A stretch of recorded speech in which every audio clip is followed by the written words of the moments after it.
Hello, good afternoon. Hi, how are you?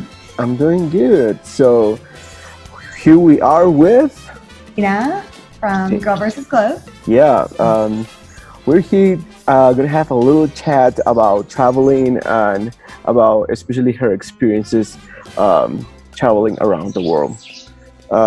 So, Krystina, tell me, how did this adventure on traveling begin for you? How Girl versus Globe began and where the idea was born? Yeah. So I have, since I was little, as far as I can remember, I've always loved traveling. Whether it was just to the other side of the state, to another town. I live in Florida, so we have a lot of awesome things to do just traveling around the state here. So as far as I can remember, I've always liked to travel. I traveled with my family just around the country, the United States. Not really any international travel, Bahamas, little things, but pretty much as I started getting older and being able to do things on my own, I started visiting, places close by to Florida, and I just loved it. I fell in love with just seeing new places, meeting people. It's something I really enjoy. I feel like that I kind of got wrapped up into work, my full-time job, and working nonstop, and trying to finish high school, go to college, finish college, work this big corporate job, do what everybody expects of you. And I just found myself super miserable. I was just so upset and unhappy with just my life in general. And one day I woke up and I was just like, I don't want to do this anymore. I don't want to live like this anymore. And that's kind of pretty much how Girl vs. Globe came about. I just woke up and didn't want to work this corporate job anymore. Had no plan at all. I quit my job, put in my 2 weeks. I had worked for the same company for 5 or 6 years, and booked a trip to Honduras and never looked back. Pretty much, everybody was like, you have this great job. What are you going to do? Like, do you have a plan? Are you going to start your own company? I was doing sales and marketing. So everybody had asked, what are you going to do? And I'm like, I have no clue, just something else, something that is going to make me happy. And so I kind of did this about a year ago. I left my job and started Girl vs. Globe probably 6 months ago now or so. And it's been a wild ride, especially with everything going on right now. Yeah, for those who are watching, Krystina has a blog on internet called Girls versus Blog, where she speaks a lot about the places where she's been and also doing some reviews and speaking awesome stuff. So if you read it, you may want to go to that place or you may want to have that experience. So I put the link below in case that you guys want to check it out. So of all the places you've been around the world, which one has been your favorite? That's a good one. I don't know if I have a set favorite. I'm gonna have to say I think it was Utila, Honduras. I don't know why. It was so weird. Before going there, I just knew I was gonna like this place, and I knew that this was good. I don't know why. It's so weird. I just had a feeling, and I really liked it there. I actually looked at property there. So funny. I went there and I thought I was going to move there and everything. And so I just really liked it. It was close by. It was surprising because everybody says Honduras is so dangerous, and I never once felt unsafe or like I was going to be harmed by anybody. Everybody was so amazing there. Met a lot of cool people. The water and diving and snorkeling was so beautiful. So I just loved it there. I would have to say that's probably, if I had to pick one spot, that's probably it. That is awesome. So I bet even where you are and even traveling around the world, you have tried a wide variety of culinary experience. So which is your favorite international food? It is going to be Peru for sure. Peru has the best food. Everything I ate in Peru was good. Well, everything I ate aside from the guinea pig, I did try that. I don't know the proper pronunciation of it, so but I did try that. But the rest of the food there was so amazing. I did, when I was in Cusco, I did a cooking class and learned how to cook all of the popular dishes and made the popular drinks and everything. And That's awesome. I don't think I had anything in Peru minus the guinea pig that I didn't like. So just everything was great. Did they serve the whole guinea pig or just a part of it? It was the whole thing.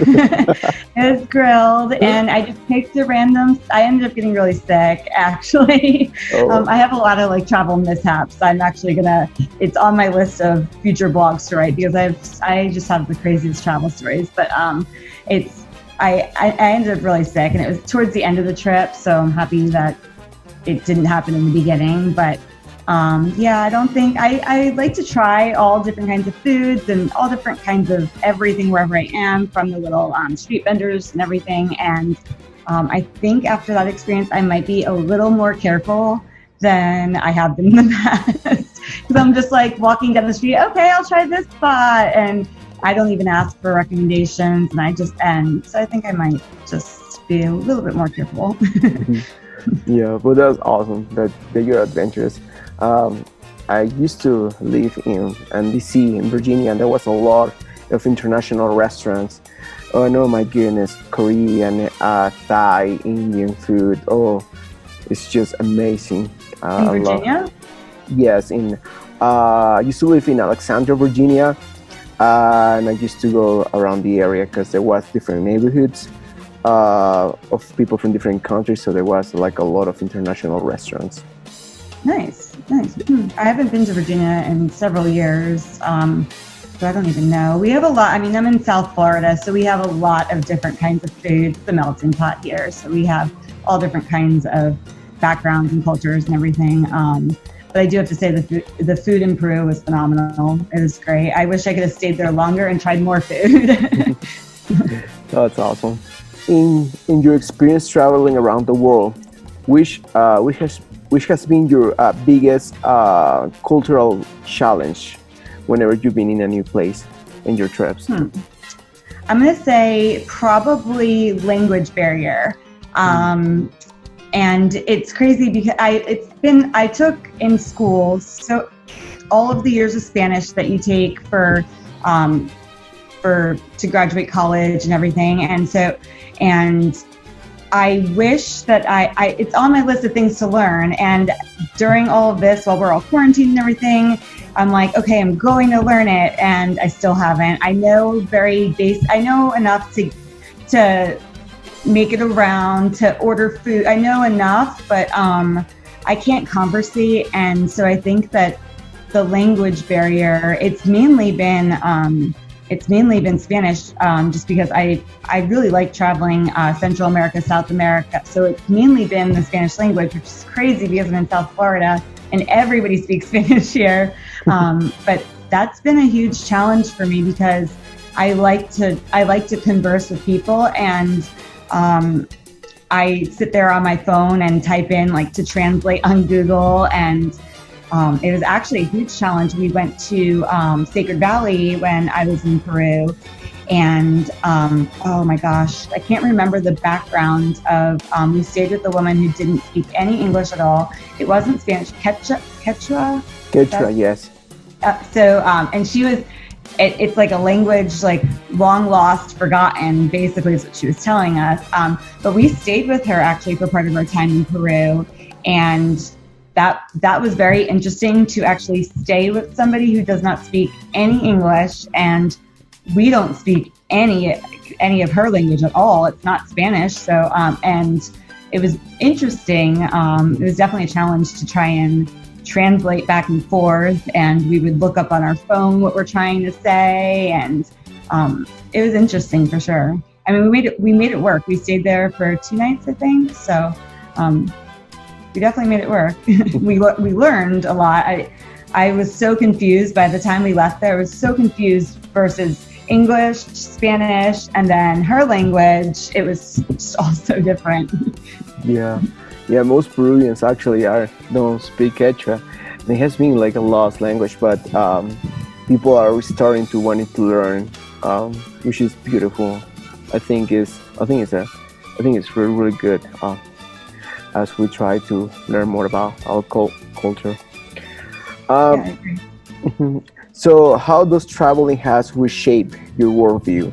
So, probably you had a normal before you began traveling, and then there's some things that were shaped, some new customs you saw, some different cultures. So, how that's changed the way that you see things back home? So I think it's really humbled me. It's made me realize that material things are not as important as I once thought. You know, those designer purses and that fancy car.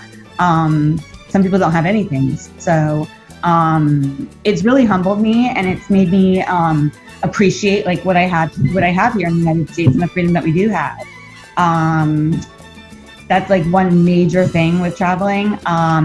That's really kind of just it's opened my mind a lot. I've learned just all different kinds of things, and I've also learned that like no matter how different we all are from each other and the different cultures and different backgrounds and different mindsets, we're all very much alike as well. So it's one of my favorite parts of traveling is just learning all of the different how all of the different people and all the I don't know what I'm trying to say. I'm like Diversity. Yeah, the diversity, I guess. Yeah.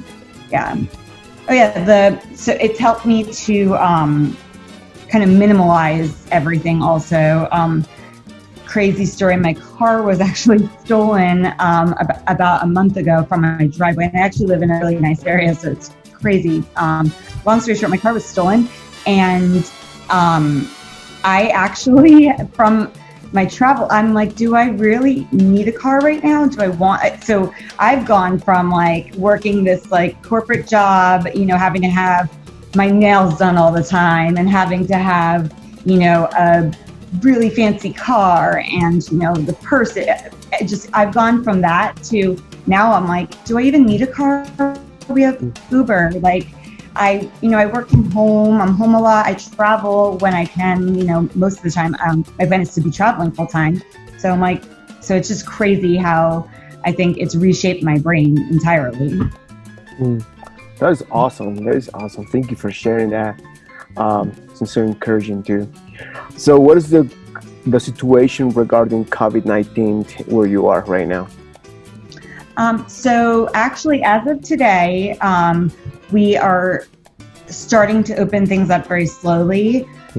So what that means for us is I think like state parks are now open. The beaches, I believe, are open with social distancing. And we're allowed to boat now. The boat ramps are back open, but there's strict restrictions on amount of people on boats and anchoring and time. So like they're still very strict with the social distancing. People, it's a crazy world right now because I actually prefer to now call in and get my groceries delivered and everything because I find it like kind of depressing to go to the store and everyone's walking around with masks on, and it's interesting. I feel like we're shut down for sure here. Not super strict. I mean, there's still cars on the road and everything, but none of the restaurants are open. Up until today, the beaches have been closed, which is huge for us in Florida here, especially it's getting into summer right now. And so that's huge because that's something beaches are normally packed. We're definitely shut down and hopefully opening slowly as safely as we can, I guess. Awesome. Is there any place that you miss the most right now while everything is closed? Or?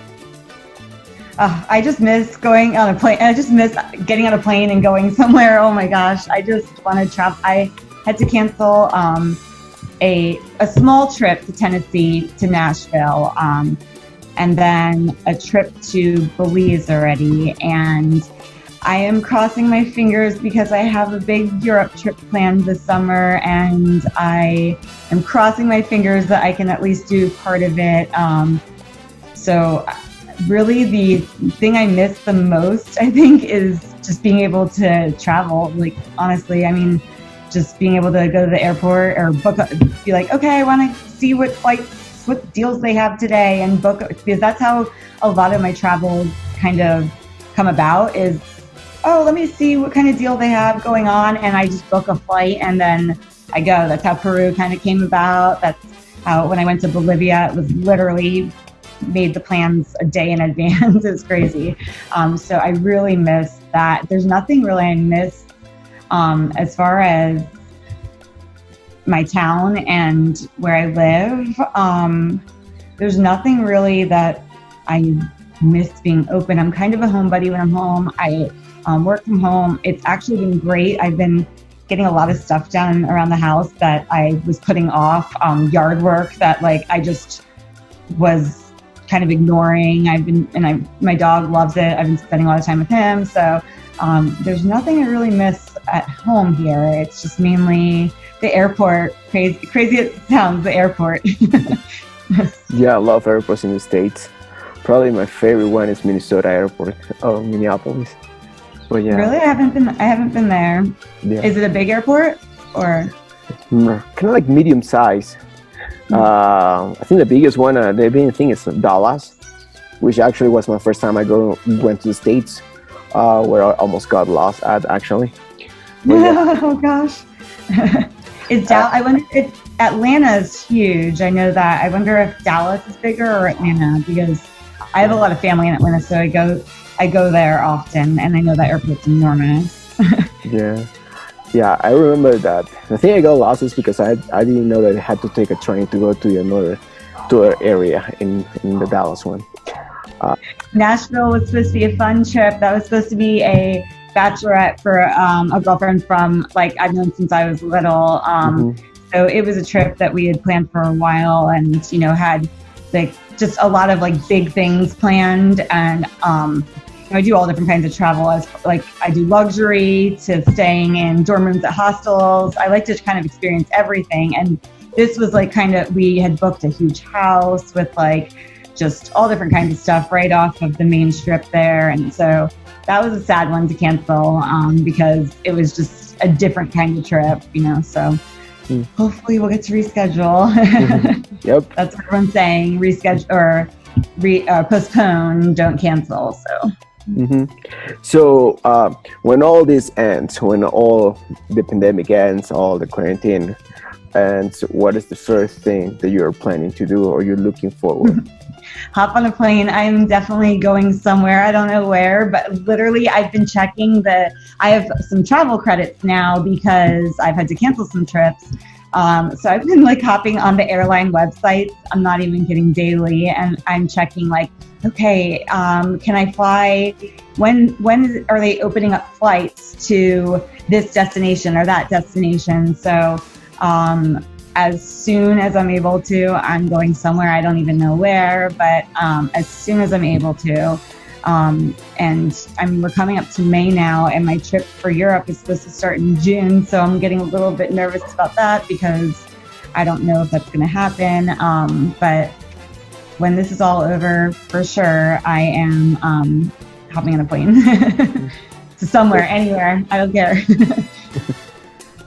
Do you think after this, people will rewire about thinking in the way that they travel, or do you think it's going to be still the same? I hope. I know that I've sat back and tried to put a positive spin on all of this, and I hope that people kind of just change their whole entire way of thinking, just entirely about everything, about travel, about how they live their lives. It's kind of made everybody slow down a little bit. So I hope that people remember this and kind of take the time to appreciate things, appreciate the fact that we can travel, that we can go places.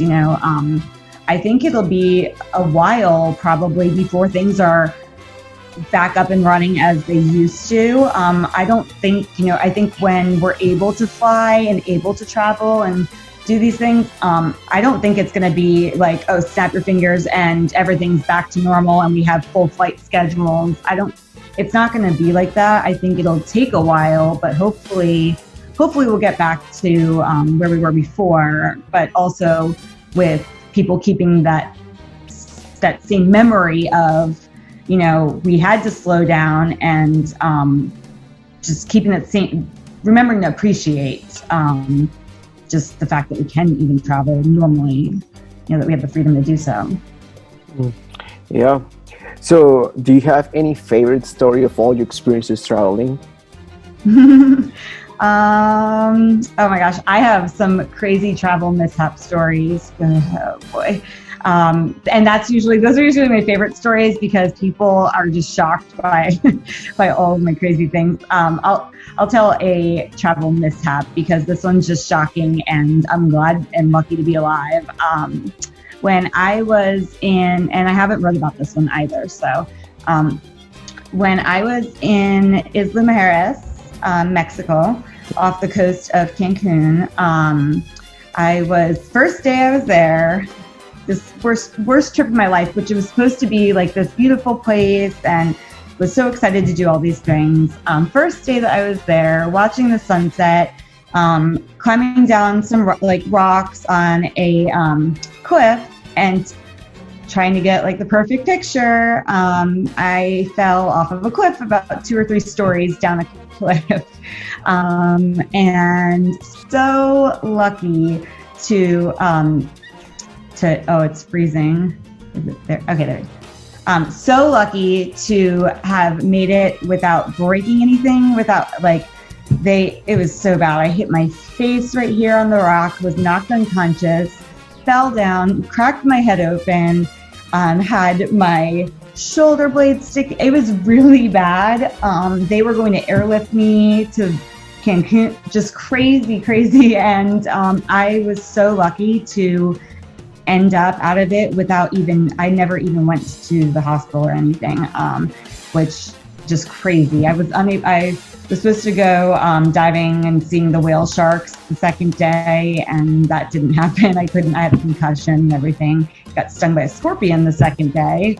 Worst trip. It was like the worst trip ever. Wow. The worst luck. And it was in the living room of the place that I was staying at too. I wasn't even doing anything adventurous. I had enough adventure for that trip. Fell off a cliff already, enough. And I got stung by a scorpion the second day. But the cliff story was just crazy because I just healed really well and so lucky that nothing permanent happened or anything like that. I was in the newspaper, so of course the rest of the trip, everywhere I went, they're like, "You're that crazy American girl who fell off the cliff." It was so I have a lot of crazy travel mishap stories. That one's my favorite though because and especially when I follow up with pictures of it, which I don't have on my phone, on my laptop, but it was pretty bad.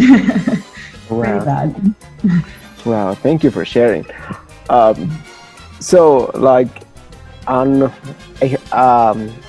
hear all your wonderful adventures and experiences. And which reasons would you give other people to encourage them to travel? So I think travel is the best education that you can possibly get. When you travel, you learn so much that you can't learn anywhere else.